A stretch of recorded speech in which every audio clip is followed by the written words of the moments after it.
Hi everyone, I'm Ellie, and together with my friends Iman, Sui, Ain, Maman, and Luis, today we will explore how cultural roots shape gender inequality in three unique countries: Malaysia, Finland, and India.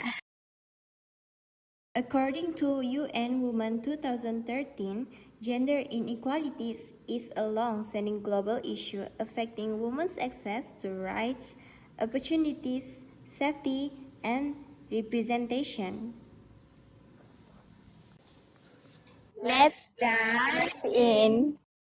Following Hunt and Calendar 2011, gender roles doesn't exist in a vacuum. They are deeply tied to culture. Across the world, tradition, religion, and history define what's expected of men and women.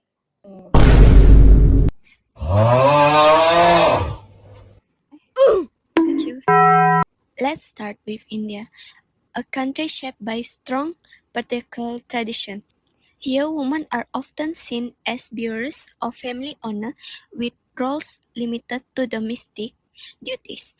Practice like dowry and son preference persists despite being illegal. Next is Malaysia, a multicultural society where Malay, Indian, and Chinese are intersect. Women here often face pressure to prioritize caregiving over careers. While the country is modernizing, cultural and religious beliefs still influence marriage, leadership, and female autonomy. Finally, Finland offers a contrasting picture.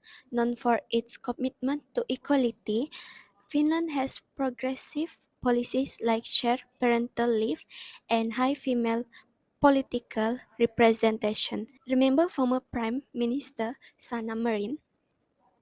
Okay. But even Finland isn't perfect.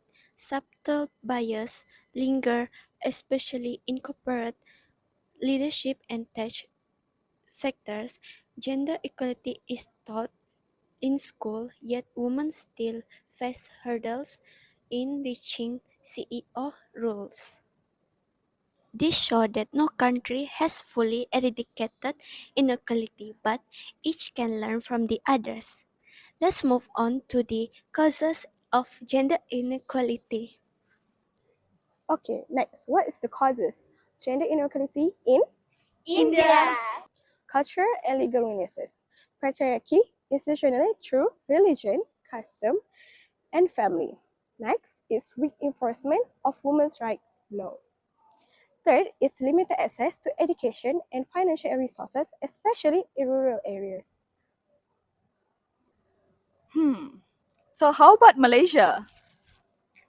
Malaysia, for Malaysia, structural and policy gaps. Gender stereotypes embedded in education, media, and workplace. Next is legal gaps and enforcement challenge. And third, cultural religious belief that paralyze male leadership. Hi Iman, Hi, how's about Finland? minimal but still present. First, residual gender bias in male-dominated industry. Second, fewer women in private sector CEO roles. Third, social expectation about motherhood can limit career progression. You know what is the impact for the equality in India? So for India, it's one of the lowest female labor force participation rates, which is around 25% only. Next is high gender-based violence and harassment. So the third one is restriction of women independence and self-determination. Lastly is loss of economic and productivity and health. But how about in Malaysia?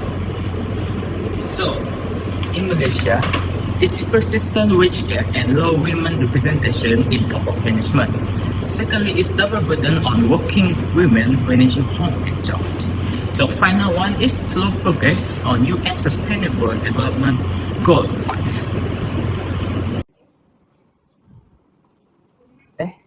According to the IGE 2023, women underrepresented in private sector leadership.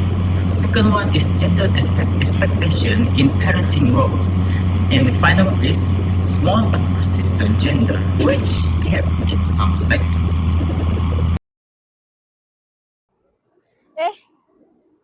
In India, they are working to strengthen legal protection and fast-track gender-balanced violence cases. According to UNESCO 2022, the female literacy rate is still low at 70.3%, and traditional mindset is still believed that men are more suitable for a job.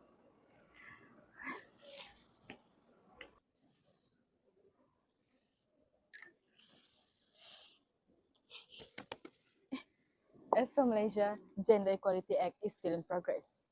Currently, 50% of parliamentarians are women, and less than 10% CEOs in top companies are women. Malaysia is also providing a more flexible work environment for women.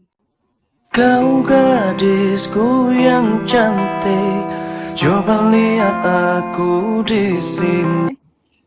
Meanwhile, in Finland, despite scoring high on the Global Gender Gap Index, the tech sector still remains male-dominated. Still, they have mandated gender balance on corporate boards and actively collaborate with other countries through workshops and policy sharing. So all these countries have different approaches, but they share the same goals in order to promote gender equality. Yay! Kau gadisku yang cantik. Have you ever wondered who came up with a framework that explains gender inequality? No. According to Learning Unit 4 and 5 SSF1013, one of the most influential thinkers that laid the foundation for understanding gender inequality is Karl Marx, or more known as father of conflict theory. According to Marxist theory, gender inequality is rooted in a struggle between dominance and subordinate groups. Those in power control important resources such as wealth, education, and political influence. Well, not only that, but they've created and maintained systems and structures to preserve their dominance and keep women in a lower position in system of economic and social. Feminist theory argues that society is fundamentally structured in a patriarchy, which men hold more power and privilege than women.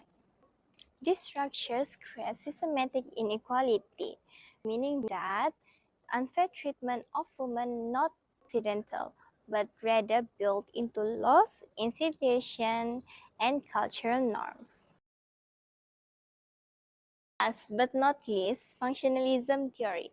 Functionalists see society as a complex system where every part has a role that contributes to overall stability and social order. Gender inequality emerged from this traditional division role by justifying fixed gender roles as necessary and biological based. Inequality is not questioned, instead, it's accepted as a functional part in society.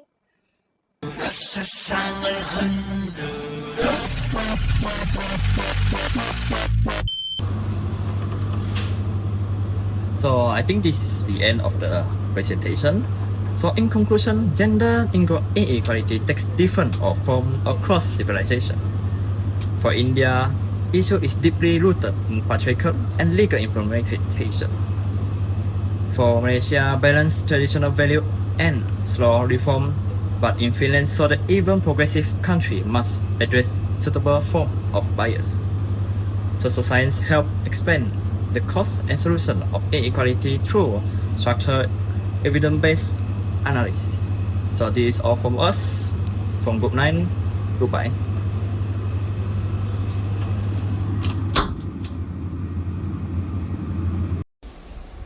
Here are some of the articles we consider while preparing our presentations. So according to ILO 2023, Perry, And Perry, 2002.